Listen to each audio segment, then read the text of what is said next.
생명과 피로써 거듭나니 이 세상에서 내 영혼이 하늘의 영광 누리도다. 이것이 나의 간증이요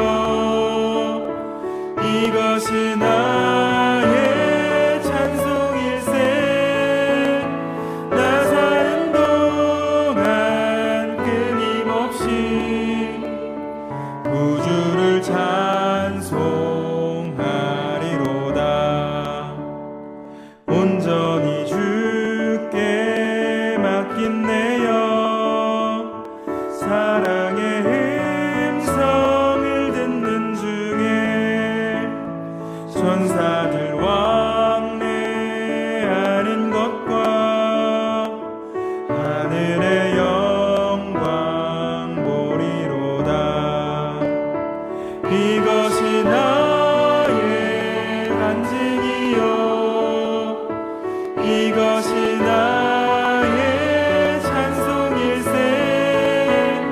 나 사는 동안 끊임없이 구주를 찬송하리로다.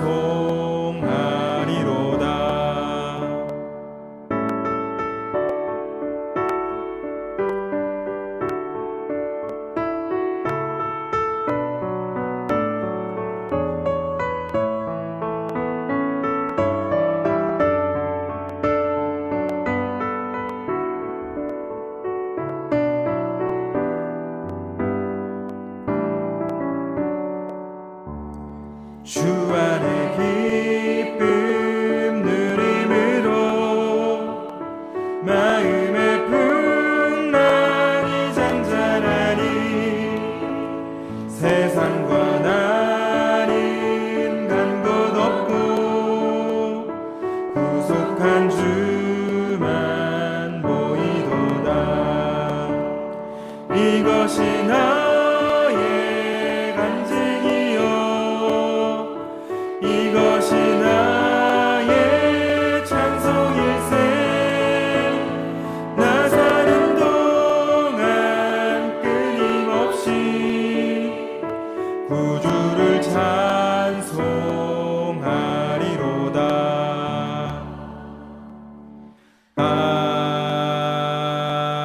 아멘. 생명을 주시는 하나님, 이 땅에 보내주신 예수님을 영접하게 하시고 구원받은 자녀로 살아가게 하신 은혜를 기억하며 예배합니다. 하나님께 받은 은혜를 잊지 않고 감사하기 위해 나와 예배를 드립니다. 이 자리에 함께하고 계시는 하나님, 저희가 드리는 예배를 기쁘게 받아주시고 오늘의 새로운 은혜를 더하여 주시옵소서. 그런 하나님, 예수님께서 오셨던 때와 같이 이 세상은 여전히 소란하고 죄악으로 가득합니다. 악함이 밤처럼 세상을 덮었고 영혼들은 욕망의 눈이 멀었습니다.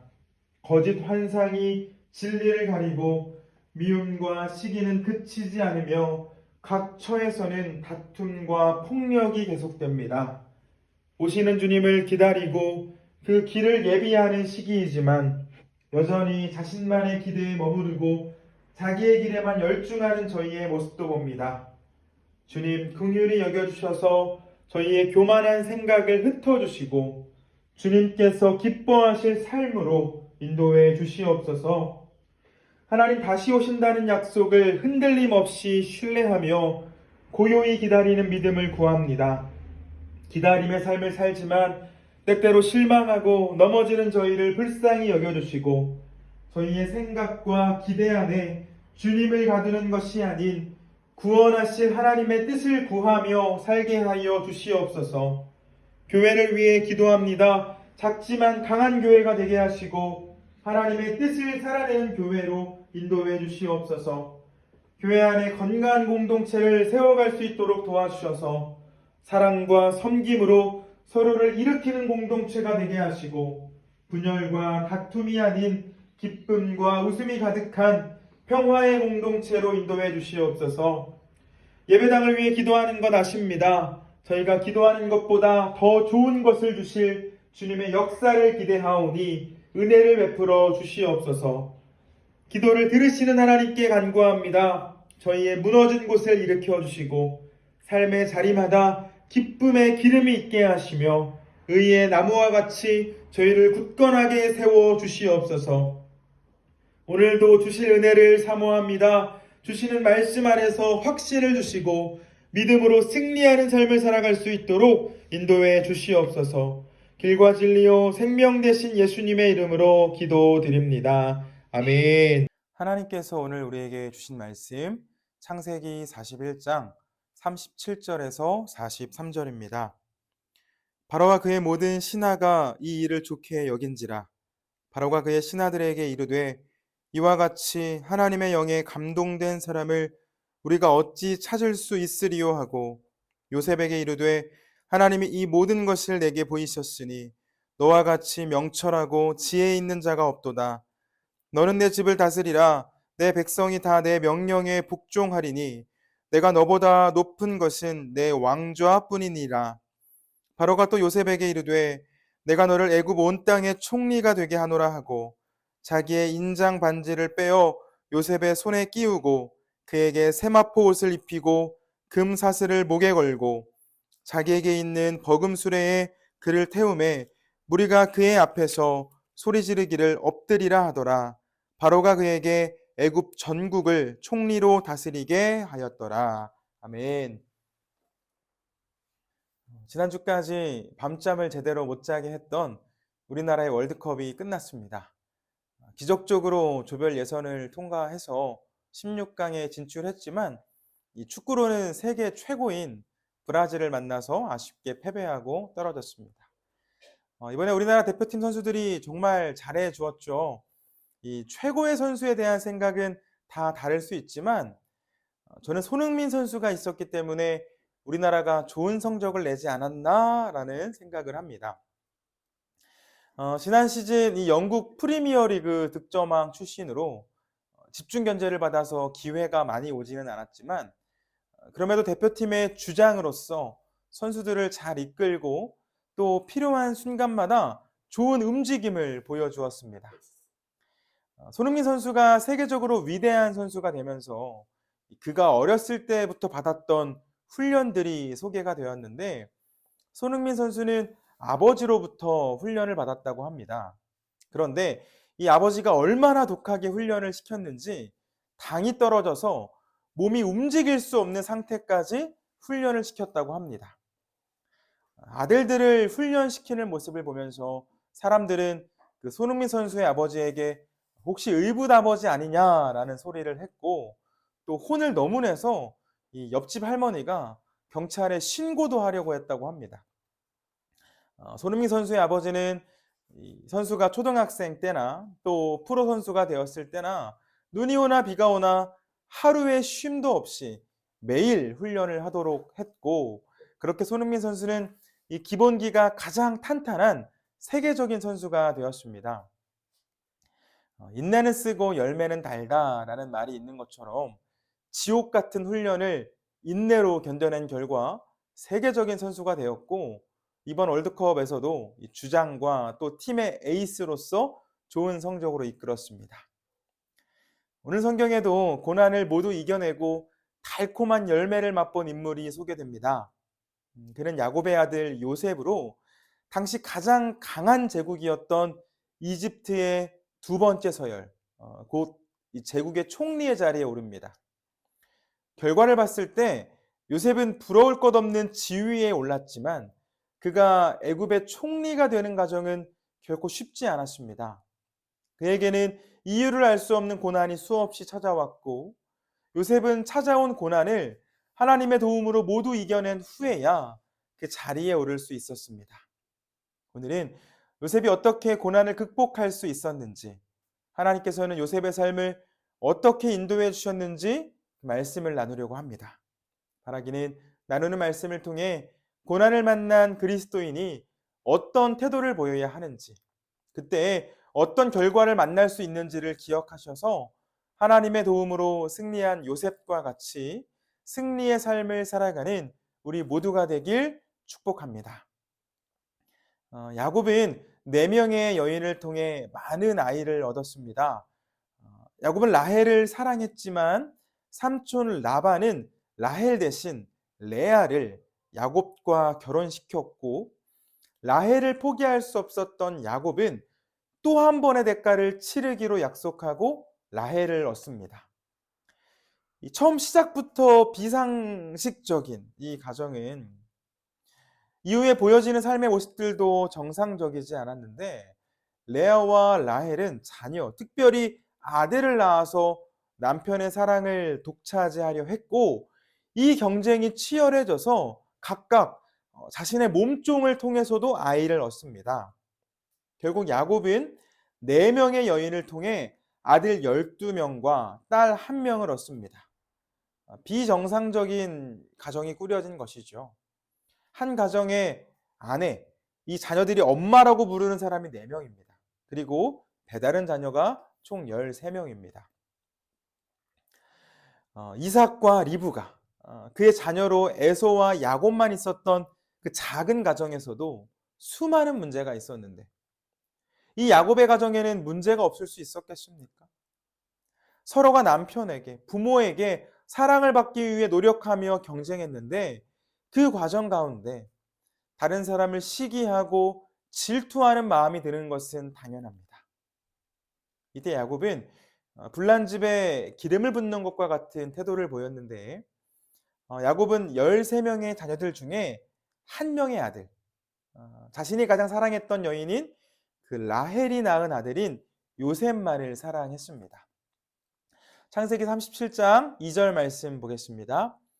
야곱의 족보는 이러하니라. 요셉이 17세의 소년으로서 그의 형들과 함께 양을 칠 때에 그의 아버지 아내들 빌하와 실바의 아들들과 더불어 함께 있었더니 그가 그들의 잘못을 아버지에게 말하더라.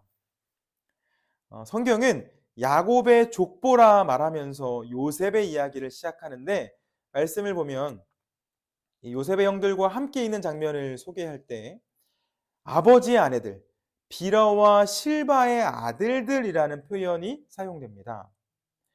이는 야곱의 아내였던 그 레아와 라헬의 자녀들과 또 레아와 라헬의 몸종이었던 빌하와 실바의 자녀들 사이에 차별이 있었음을 짐작하게 합니다. 그리고 야곱은 그 중에서도 특별하게 요셉을 사랑했습니다. 창세기 37장 3절입니다.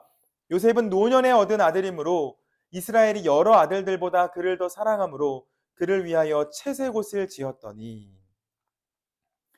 지난주까지 나눈 말씀을 기억하실지 모르겠지만 야곱의 성장 과정에는 편애가 있었습니다. 아버지 이삭은 형 에서를 더 사랑했고 어머니 리브가는 동생인 자신을 더 사랑했습니다. 이와 같은 가정에서 자라면서 이 편애가 가정에 얼마나 큰 갈등을 가져오는지 모르지 않았지만, 야곱은 가장 사랑하는 여인이었던 그 라헬을 통해 얻은 자녀인 요셉을 특별히 사랑했고 요셉에게만 특별한 옷을 입혀 주었습니다. 요셉은 최소 17세까지 채색 옷을 입었는데, 문제는 이 가정이 양을 치는 가정이었다는 것입니다. 여러분, 채색 옷을 입고 양을 칠 수 있었을까요? 그럴 수 없습니다. 요셉은 그 가정 안에 있는 노동에서 제외되었을 확률이 매우 높습니다. 당연히 형들은 그런 요셉을 질투했겠죠. 요셉이 태어나는 순간부터 그 아버지의 편애로 차별을 느꼈을 텐데, 형들이라고 해봐야 어린 아이들 아니었습니까? 얼마나 미웠을까요?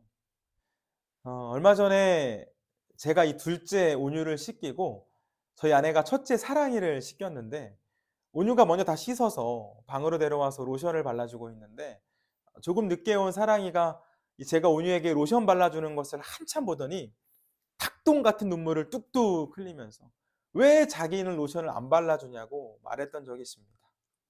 여러분, 로션 하나 먼저 발라주지 않은 것도 섭섭한데 요셉은 아버지의 사랑을 독차지했고 모두가 일할 때 혼자서 좋은 옷을 입고 쉬었습니다. 이 어린 형들의 입장으로 생각해보면 미칠 일 아닙니까? 결국 이 가정에 문제가 터지고 맙니다. 사랑에 갈급한 이들, 특별히 부모로부터 사랑받지 못했던 이 형제들은 돌이킬 수 없는 죄를 저지르고 맙니다. 어느 날 다른 형제들이 들에 나가서 양을 치고 있을 때 아버지 야곱이 집에 있던 요셉을 부릅니다. 그리고는 형들이 양을 잘 치고 있는지, 일을 잘하고 있는지 보고 돌아오라 라는 말을 하지요. 37장 13절입니다. 이스라엘이 요셉에게 이르되 내 형들이 세겜에서 양을 치지 아니하느냐? 너를 그들에게로 보내리라. 요셉이 아버지에게 대답하되 내가 그리하겠나이다. 그렇게 요셉은 아버지가 입혀주신 채색 옷, 좋은 옷을 입고 열심히 노동을 하고 있는 형들에게로 갑니다. 그리고 멀리서 채색 옷을 입고 자신에게로 다가오는 그 요셉의 모습을 형들이 발견하죠. 그리고 어떻게 합니까? 잡아서 구덩이에 던집니다. 원래는 죽이려고 구덩이에 던졌는데 죽여봤자 자신들에게 이득이 될 것이 없으니 돈이라도 좀 벌기 위해 노예로 팔아버립니다. 26절에서 27절입니다. 유다가 자기 형제들에게 이르되 우리가 우리 동생을 죽이고 그의 피를 덮어둔들 무엇이 유익할까? 자, 그를 이스마엘 사람들에게 팔고 그에게 우리 손을 대지 말자. 그는 우리의 동생이요 우리의 혈육이니라 하매 그의 형제들이 청종하였더라. 동생을 외국의 노예로 팔아버리는 결정을 합니다. 동생이었지만 동생으로 생각하지 않았기에 일어난 일이었습니다. 그리고는 아버지에게로 돌아가 들짐승이 이 동생을 요셉을 잡아먹었다고 거짓말을 하죠. 32절입니다. 그의 채색 옷을 보내어 그의 아버지에게로 가지고 가서 이르기를 우리가 이것을 발견하였으니 아버지의 아들의 옷인가 보소서 하매. 여러분, 동생의 옷을 들고 그 아버지에게로 간 형제들이 뭐라고 말을 합니까? 아버지의 아들의 옷인가 보소서라고 말을 합니다. 우리는 이 말을 통해 두 가지를 알 수 있습니다. 하나, 형제들은 요셉을 동생으로 여기지 않았습니다. 또 하나, 아버지가 자신들을 아들로 여기지 않는다라고 생각했습니다. 아버지, 우리 동생이 죽었습니다 라고 말하지 않았습니다. 아버지의 아들이 나쁜 일을 당했다라고 말합니다. 그런데 여러분, 요셉의 입장에서 생각을 했을 때 얼마나 억울한 일입니까? 형들의 입장에서는 충분히 질투를 할 수 있는 상황이고 또 요셉이 이 밉상짓을 하기도 했지만 그래도 외국의 노예로 팔려온 것은 삶이 끝난 것과 다르지 않죠. 좋은 집에서 좋은 옷을 입고 그 족장이었던 아버지의 사랑을 받는 아들에서 하루아침에 말도 안 통하는 외국으로 팔려와 종이 되었습니다. 요셉의 입장에서 이 상황을 바라보면 모든 것이 끝난 것 같고 절망적입니다. 온전한 정신으로 살아갈 수 있을까 하는 생각이 듭니다. 맨정신을 유지하는 것은 불가능한 상황이죠. 그런데 여러분, 요셉의 삶은 절망적이지 않았습니다. 왜 그렇죠?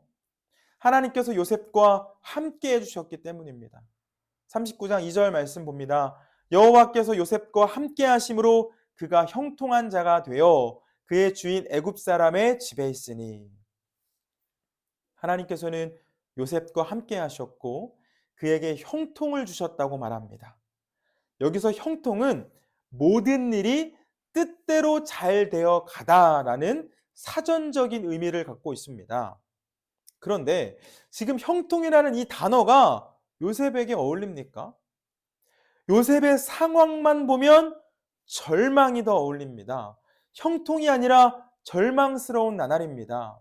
하지만 성경은 형통을 이야기합니다.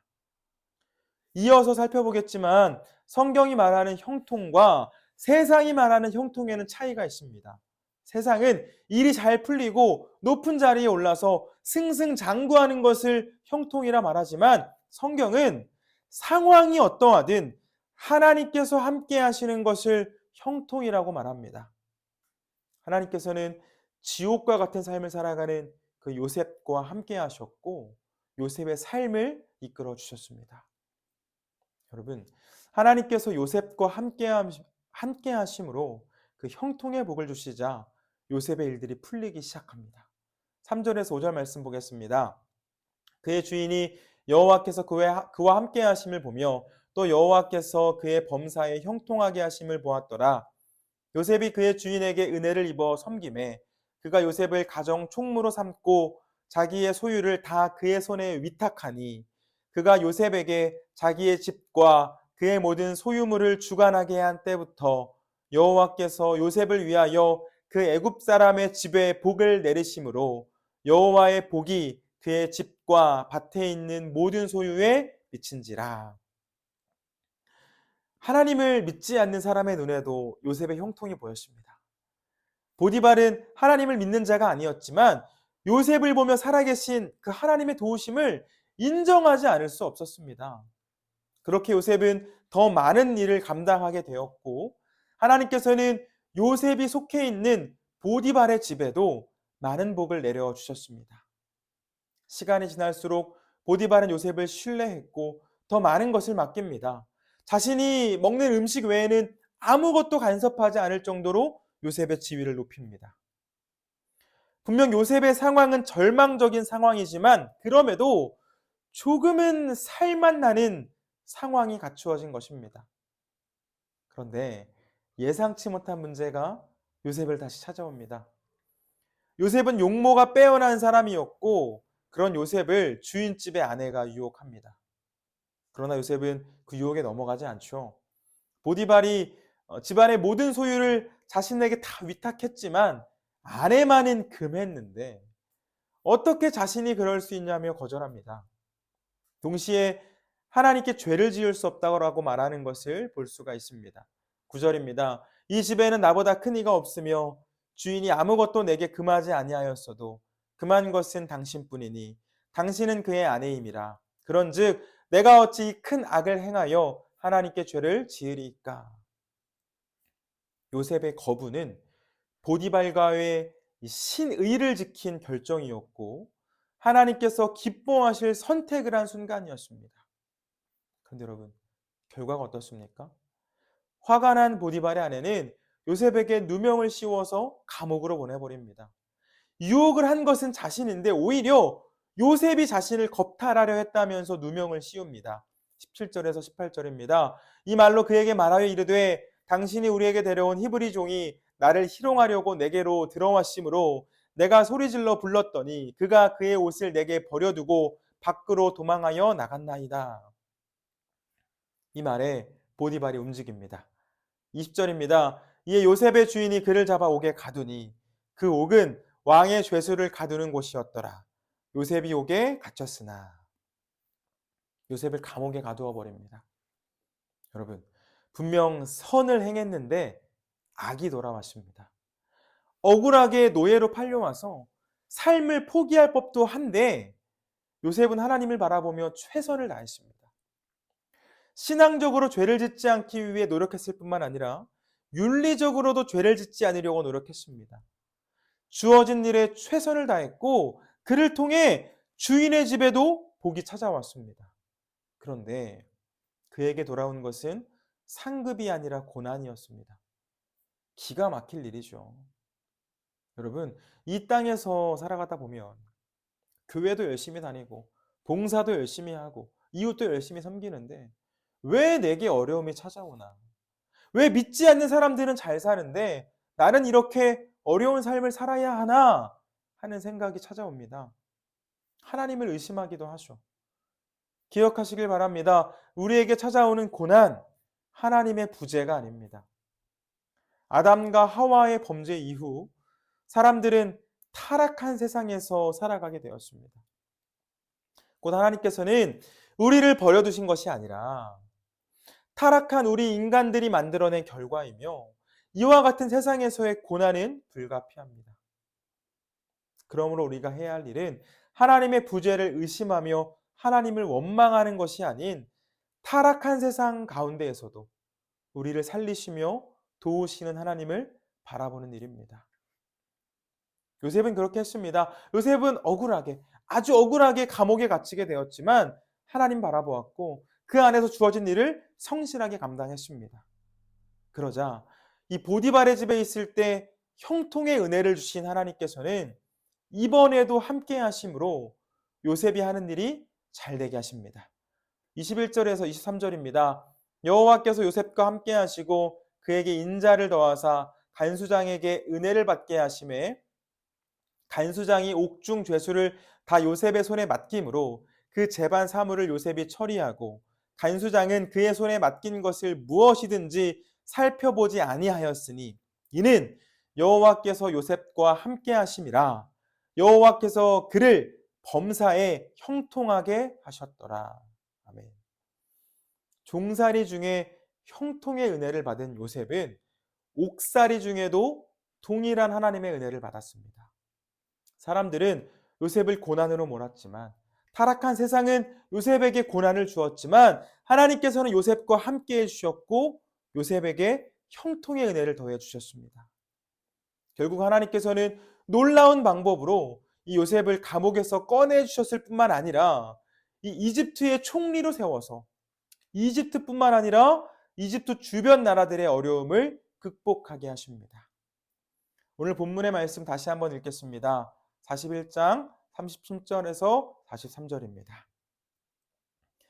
바로가 그의 모든 신하가 이 일을 좋게 여긴지라. 바로가 그의 신하들에게 이르되 이와 같이 하나님의 영에 감동된 사람을 우리가 어찌 찾을 수 있으리요 하고 요셉에게 이르되 하나님이 이 모든 것을 내게 보이셨으니 너와 같이 명철하고 지혜 있는 자가 없도다. 너는 내 집을 다스리라. 내 백성이 다 내 명령에 복종하리니 내가 너보다 높은 것은 내 왕자뿐이니라. 바로가 또 요셉에게 이르되 내가 너를 애굽 온 땅의 총리가 되게 하노라 하고 자기의 인장 반지를 빼어 요셉의 손에 끼우고 그에게 세마포 옷을 입히고 금사슬을 목에 걸고 자기에게 있는 버금 수레에 그를 태우매 무리가 그의 앞에서 소리 지르기를 엎드리라 하더라. 바로가 그에게 애굽 전국을 총리로 다스리게 하였더라. 여러분, 요셉의 삶은 분명 고난의 연속이었지만 동시에 하나님께서 주시는 형통을 경험하는 삶이기도 했습니다. 고난과 형통 두 단어는 전혀 어울리지 않지만 하나님께서는 고난 중에 있는 요셉과 함께 하셔서 형통하게 하셨고 그렇게 하나님의 도움으로 고난을 이겨낸 요셉은 귀한 열매를 경험할 수 있었습니다. 요셉의 이야기에는 형통 그리고 하나님이 하셨다라는 말이 계속해서 등장하는데 하나님께서 그의 삶을 붙들어 주셨음을 알 수 있습니다. 여러분, 하나님의 자녀가 되면 나쁜 일이 일어나지 않게 되기를 바랍니다. 승승장구하는 삶을 살기를 원하죠. 그러나 타락한 이 세상에서의 고난은 불가피합니다. 아니, 우리가 하나님의 말씀을 따를 경우 더 많은 고난이 우리를 찾아올 것입니다. 기억할 것은 하나님께서 고난 중에 있는 우리를 모르지 않으십니다. 함께 해주시죠. 붙잡아 주시고 다듬어 가십니다. 성경은 이를 형통이라 말합니다. 요셉이 만약 고난을 경험하지 않고 그의 아버지 집에서 그저 사랑을 독차지 않은 사람으로 컸다면 자기만 아는 사람이 되었을지도 모릅니다. 그러나 요셉의 삶은 고난이 연속되는 힘든 삶이었지만 하나님의 도움을 경험하는 삶이었고 귀한 열매를 경험한 그의 입술에는 하나님께서 하신다는 고백이 자연스럽게 흘러나올 수 있었습니다. 여러분, 요셉이 그의 삶 말년에 뭐라고 고백합니까? 창세기 50장 20절입니다. 당신들은 나를 해하려 하였으나 하나님은 그것을 선으로 바꾸사 오늘과 같이 많은 백성의 생명을 구원하게 하시려 하셨나니. 당신들은, 세상은 자신에게 악을, 고난을 주었지만 하나님께서는 그 악을 선으로 바꾸셔서 역사하신다고 고백합니다. 그렇게 요셉은 하나님께서 쓰시기에 곧 죽음으로 가득한 이 땅을 살리는데 사용하시기에 부족하지 않은 사람이 되었음을 볼 수 있습니다. 2007년에 나왔던 영화 에바 앤 올마이티에 이런 대사가 나옵니다. 누군가 신에게 인내를 달라고 기도하면 신은 그 사람에게 인내심을 줄까요? 아니면 인내를 발휘할 수 있는 기회를 주시려 할까요? 누군가 용기를 달라고 하면 용기를 주실까요? 아니면 용기를 발휘할 기회를 주실까요? 만일 누군가 가족이 좀 더 가까워지게 해달라고 기도하면 하나님이 뿅 하고 묘한 감정이 느껴지도록 할까요? 아니면 서로 사랑할 수 있는 기회를 마련해 주실까요? 하나님께서는 고난을 피하게 하시는 것이 아니라 고난 가운데 함께 하심으로 그 고난을 이겨낼 수 있는 사람으로 요셉을 세워주셨고, 하나님의 은혜 안에서 세워진 요셉은 자신만 아는 사람에서 하나님을 아는 사람으로 나아가 세상을 구원할 하나님의 역사에 귀하게 쓰임받는 사람으로 완성되어졌습니다.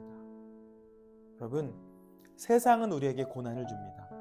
타락한 사람들이 만들어낸 문화, 사회는 우리를 고난으로 인도합니다. 그러나 하나님께서는 그런 우리를 외면하지 않으시고 우리의 기도를 못 들은 척하지 않으십니다. 주어진 삶에 최선을 다하며 하나님의 도움을 구할 때 하나님께서는 반드시 기도에 응답하셔서 악을 선으로 바꾸어 주실 줄 믿습니다.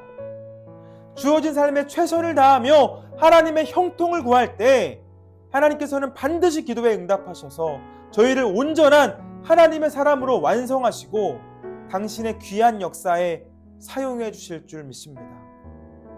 사랑하는 교우 여러분, 고난이 찾아올 때 우리에게 필요한 것은 하나님을 바라보는 믿음입니다. 하나님께서 함께 하신다는 믿음이면 됩니다. 우리가 믿음으로 하나님을 바랄 때 하나님께서는 우리에게 실망이 아닌 만족을 주십니다. 바라기는 찾아온 고난 앞에 하나님을 의심하고 원망하는 삶이 아닌 하나님을 바라보는 믿음의 사람이 되어 하나님께서 허락해 주시는 은혜 안에서 감사하는 삶을, 하나님을 선포하며 하나님께 귀하게 쓰임받는 삶을 살아가는 우리 모두가 되길 주님의 이름으로 축원합니다.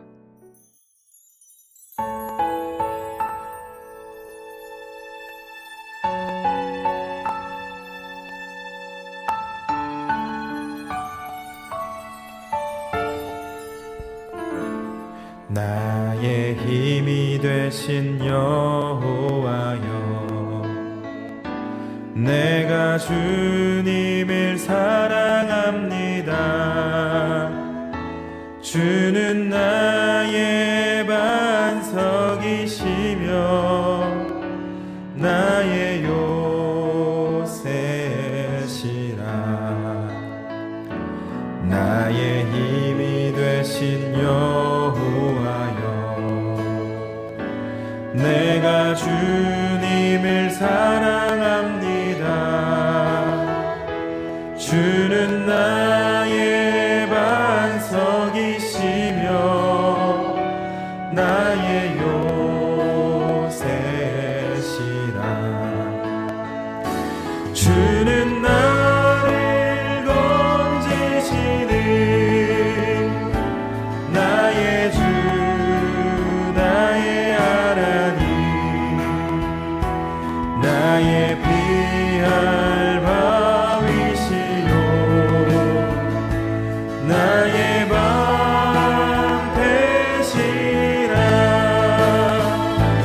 나의 하나님,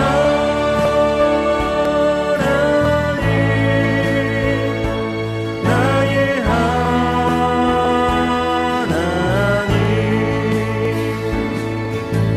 구원의 뿌리시요 나의 산성이라. 나의 하나님, 나의 하나님,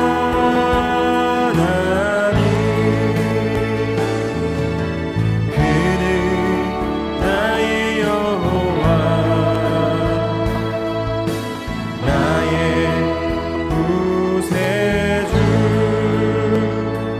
나의 생명이신 여호와여, 내가 주님을 찬양합니다. 주는 나의 사랑이시며 나의 의지시라. 주는 나를 이끄시어 주의 길 인도하시며 나의 생의 목자 되시니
하나님만이 저희의 힘이 되시며 반석이 되시고 생명이심을 고백합니다.